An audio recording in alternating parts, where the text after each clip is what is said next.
ఇట్లా అదా madam. Hi friends, మా కామెంట్ ఇచ్చారు పంబా చదివితే బాగుంది.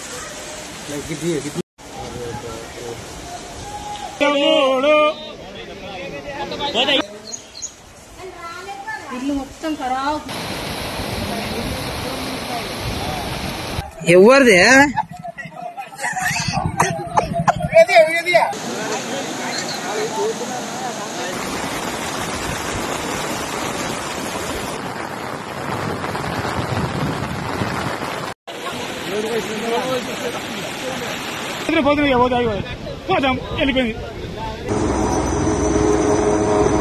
Welcome to Pallavi TV. మనం చూసాం మొన్న 10 రోజుల వరకు కంటిన్యూస్గా వర్షాలు పడ్డాయి. మధ్యలో ఒక 5 డేస్ గ్యాప్ ఉందో లేదో మళ్ళీ వర్షాలు రాష్ట్ర వ్యాప్తంగా అందుకున్న పరిస్థితి మనం చూస్తూ ఉన్నాం. ఈ వర్షాలు ఎంతకాలం పాటు కొనసాగే అవకాశం ఉంది? వర్షాలు ఎక్స్ట్రీమ్గా ఉంటావా, భారీ వర్షాలా, అతి భారీ వర్షాలా, మామూలు వర్షాలైనా, ఇవి ఎన్ని రోజుల పాటు ఉన్నాయి? ఇట్లాంటి అన్ని వివరాలు మనం అడిగి తెలుసుకుందాం. మనం ప్రస్తుతం హైదరాబాద్ మెట్రలాజికల్ డిపార్ట్మెంట్ సెంటర్లో ఉన్నాం. మనతో పాటు ఈ వెదర్ ఫోర్కాస్ట్ చెప్పడానికి వెదర్ ఆఫీసర్ ధర్మరాజు గారు ఉన్నారు. సార్ నమస్తే. సార్ ఏంటి సార్ వర్షాలు మళ్ళీ స్టార్ట్ అయినాయి? మన 10 డేస్ వరకు పడ్డాయి, మధ్యలో గ్యాప్ ఇచ్చింది, మళ్ళీ వర్షాలు అందుకున్నాయి. ఎన్ని రోజుల పాటు ఉంటాయి ఇవి? ప్రస్తుతం కనుక చూసుకున్నట్లయితే నిన్న 27 ఆగస్టు 8:30 గంటలకు వాయువ్య బంగాళాఖాతంలో మనకి అల్పపీడనం అనేది ఏర్పడింది.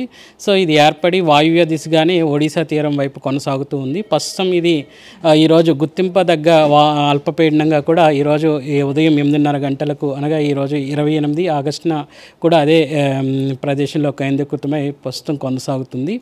సో దీనివల్ల మనకి దీనికి అనుసంధానంగా ఒక ఋతుపవన ద్రోణి కూడా దీనికి అనుసంధానంగా కొనసాగడం వల్ల కూడా మనకి ఒక విధంగా రాష్ట్రానికి చూసుకున్నట్లయితే రెండు వైపుల నుంచి ఇటు తూర్పు వైపు నుంచి పశ్చిమ వైపు నుంచి కూడా మనకి అధిక మొత్తంలో ఈ యొక్క తేమ శాతం అధిక మొత్తంలో రాష్ట్రం మీదకి రావడం వల్ల, అట్లాగే చూసుకున్నట్లయితే ఇది వాయువ్య దిశగా కదలడం వల్ల నైరుతి దిశగా ఉన్నటువంటి తెలంగాణ రాష్ట్రం మీద ఎక్కువగా వర్షపాతం అనేది నమోదయ్యే అవకాశం అయితే కనిపిస్తుంది. ఈరోజు కూడా చూసుకున్నట్లయితే నిన్న కూడా తెలంగాణ రాష్ట్రంలో విస్తారంగా అయితే వర్షాలు కురిశాయి. ముఖ్యంగా కామారెడ్డి జిల్లాలో 3 చోట్ల మనకి 25 సెంటీమీటర్లు, 2 చోట్ల అలాగే ఒక చోట 22 సెంటీమీటర్ల వరకు కూడా కామారెడ్డి జిల్లాలో మనకి 3 చోట్ల కూడా భారీ వర్షాలు అనేవి అత్యంత భారీ వర్షాలు ఒక విధంగా చెప్పాలంటే. సో 3 చోట్ల కురిశాయి. ఈరోజు కూడా ఈ యొక్క కామారెడ్డి జిల్లాల్లోనూ మెదక్ జిల్లాలో కూడా ఈ యొక్క తీవ్రత కొనసాగే అవకాశం కనిపిస్తుంది. ఈరోజు కూడా 2 జిల్లాలకు రెడ్ అలర్ట్స్ అనేవి జారీ చేయడం జరిగింది. సుమారు కనుక చూసుకున్నట్లయితే 9 జిల్లాలకు భారీ వర్ష సూచనలు, మిగిలిన జిల్లాలకు చూసుకున్నట్లయితే ఎల్లో కలర్స్ కూడా జారీ చేయడం అనేది జరిగింది. సార్ ఈరోజు ఎక్కువ ఎక్స్ట్రీమ్ భారీ నుంచి అతి భారీ వర్షాలు పడే అవకాశం ఉన్న జిల్లాలు ఏమేమి ఉన్నాయి సార్ ఈరోజు? ఈరోజు కనుక చూసుకున్నట్లయితే ఇటు మధ్యస్థంగా ఉన్నటువంటి సిద్దిపేట, జనగం, హనుమకొండ, ఉమ్మడి వరంగల్ జిల్లాలు, అలాగే మూల్గు, జయశంకర్ భూపాల్పల్లి, ఇంకా చూసుకున్నట్లయితే పెద్దపల్లి, ఇంకా ఇటు వచ్చేసరికి యాదాద్రి భువనగిరి, మేడ్చల్, ఇక చూసుకున్న సంగారెడ్డి, ఈ యొక్క జిల్లాలు సుమారు 9 జిల్లాలకు అధిక భారీ వర్ష సూచనలు అనేవి కనిపిస్తున్నాయి. ఇంకా ఎల్లో కలర్ జిల్లాలో వచ్చేసరికి భారీ వర్షాలు అనేవి నమోదయ్యే అవకాశం అయితే కనిపిస్తుంది. సుమారు 22 జిల్లాల్లో భారీ వర్షాలు కూడా నమోదయ్యే అవకాశం అయితే కనిపిస్తుంది. హైదరాబాద్ కూడా లైట్ టు మోడరేట్ అయినా సార్? ఒక విధంగా ఈరోజు కూడా హైదరాబాద్ నగరానికి కూడా మనం ఎల్లో కలర్ అనేది జారీ చేయడం జరిగింది. ఒక విధంగా భారీ వర్ష సూచన అనేది కనిపిస్తుంది. ఉదయం నుంచి కూడా చూసుకున్నట్లయితే ఇటు ముసిరిన వాతావరణంతో పాటు మధ్యస్థంగా మనకి ఒక తీవ్రతతో కూడినటువంటి జల్లులు కూడా మనకు వస్తున్నాయి. కాబట్టి ఈరోజు హైదరాబాద్ సిటీకి కూడా భారీ వర్ష సూచన అనేది కనిపిస్తుంది. ఓవరాల్గా చూసుకున్నట్లయితే రాష్ట్రం అంతటా కూడా విస్తారంగా అయితే ఈరోజు వర్షాలు అనేవి కురిసే అవకాశం కనిపిస్తుంది. సరే, ఇది ఈ రోజు వరకు చూస్తే మళ్ళీ రేపు ఎల్లుండి ఎన్ని రోజుల పాటు కొనసాగే అవకాశం ఉంది వర్షాలు? ప్రస్తుతం కనుక చూసుకున్నట్లయితే ఈ అల్పపీడనం ఏదైతే వాయువ్య బంగాళాఖాతంలో ఏర్పడిందో అది కాస్త ఈ రోజు కొంచెం బలపడి ఒక విధంగా చూసుకున్నట్లయితే బలపడే అవకాశం కనిపిస్తుంది. తర్వాత రేపు గుర్తింపదగ్గ అల్పపీడనంగా కూడా మారి అవకాశం కూడా కనిపిస్తుంది. కాబట్టి ఈ రోజు రేపు కూడా ఈ యొక్క విస్తారమైనటువంటి వర్షాలు అనేవి కురిసే అవకాశం అయితే కనిపిస్తుంది. రేపు కనుక చూసుకున్నట్లయితే కొంచెం ఈ యొక్క తీవ్రత అనేది తగ్గినప్పటికీ కూడా ఈ యొక్క భారీ వర్ష సూచనలు అనేవి ఇటు ఉత్తర తెలంగాణ జిల్లాలు అలాగే తూర్పు తెలంగాణ జిల్లాల్లో కూడా కొనసాగే అవకాశం కనిపిస్తుంది. అయితే రేపు అయితే ఎక్స్ట్రీమ్గా ఏమో వర్షం, అతి భారీ వర్షం రేపు అయితే ఉన్నట్టు కనిపిస్తుంది కదా సార్? రేపు కనుక చూసుకున్నట్లయితే ఒక భారీ వర్షాలతోనే రాష్ట్రం ఉండే అవకాశం అయితే కనిపిస్తుంది. ముఖ్యంగా చూసుకున్నట్లయితే ఇటు ఉత్తర తెలంగాణలో 3 జిల్లాలు ఆదిలాబాద్, కొమరంభీం, ఆసిఫాబాద్, మంచిర్యాల్, అలాగే ఇటు తూర్పు తెలంగాణ జిల్లాల్లో జయశంకర్, భూపాలపల్లి, ములుగు, భద్రాద్రి కొత్తగూడెం, మహబూబాబాద్, ఉమ్మడి వరంగల్ జిల్లాలని ఒక విధంగా చెప్పొచ్చు, హనుమకొండ, వరంగల్ ఈ యొక్క జిల్లాలు. అలాగే రేపు కూడా ఇటు కామారెడ్డి, మెదక్ జిల్లాలకు భారీ వర్ష సూచనలు అనేవి కొనసాగే అవకాశం కనిపిస్తుంది.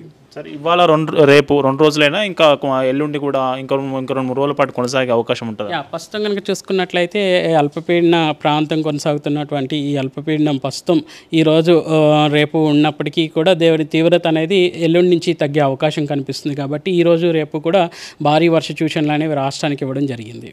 సార్, ఈ మొత్తంగా ఓవరాల్గా చూస్తే ఈ మాన్సూన్ సీజన్కి సంబంధించి పడాల్సినంత వర్షం ఇప్పటికే పడిందా సార్? అంటే యావరేజ్గా చూస్తే ఈ ఆగస్ట్ నెల వరకు ఒక విధంగా చూసుకున్నట్లయితే నైరుతి ఋతుపవనాలు జూన్లో మొదలయ్యి ఒక విధంగా చూసుకున్నట్లయితే జూన్లో మనకి ఆశాజనకంగానే వర్షపాతం అనేది నమోదైందని చెప్పాలి. ఒక విధంగా 23% లోటు అనేది కనిపించినప్పటికీ కూడా జూలైలో మనకి కొంచెం ఆశించిన స్థాయిలో వర్షాలు రానప్పటికీ కూడా సగటుకు సరాసరి వచ్చి మనకి జూన్లో ఉన్నటువంటి లోటు ఏదైతే ఉందో దాన్ని భర్తీ చేసిందని కొంతవరకు భర్తీ చేసిందని చెప్పొచ్చు.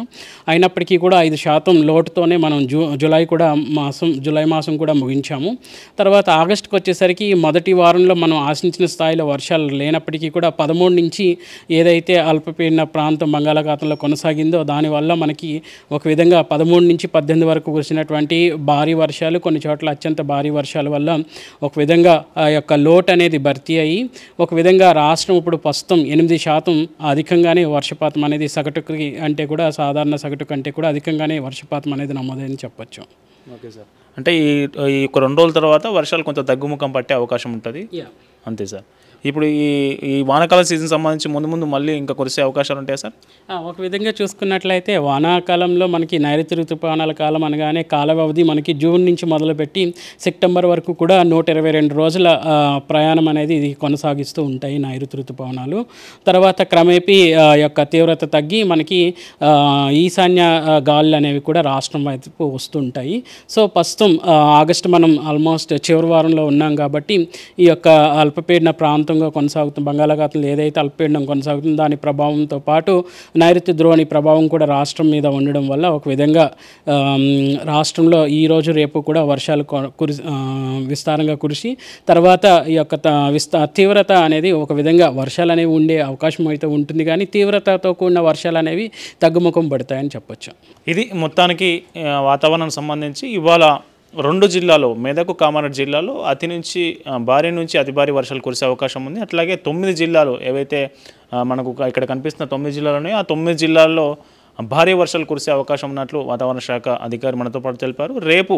రేపు కనుక చూస్తే రేపు కొంత లైట్ టు మోడరేట్ రెయిన్సే ఎక్కువగా ఉండే అవకాశం ఉంటుంది అని మనకు చెప్తా ఉన్నారు. ఓవరాల్గా ఈ మాన్సూన్ సీజన్కి సంబంధించి ఇప్పటివరకు కొంత మొదటి 2 నెలలు కొంత మనకు లోటు వర్షపాతం ఉన్న ఆగస్టుతోని మనం ఆ వర్షపాతం లోటును పూర్తి చేసిన సందర్భం కనిపిస్తూ ఉందని వాతావరణ శాఖ అధికారి మనతో పాటు తెలుపుతూ ఉన్నారు. కెమెరామెన్ మోహిత్తో కరుణాకర్, వాతావరణ శాఖ, హైదరాబాద్.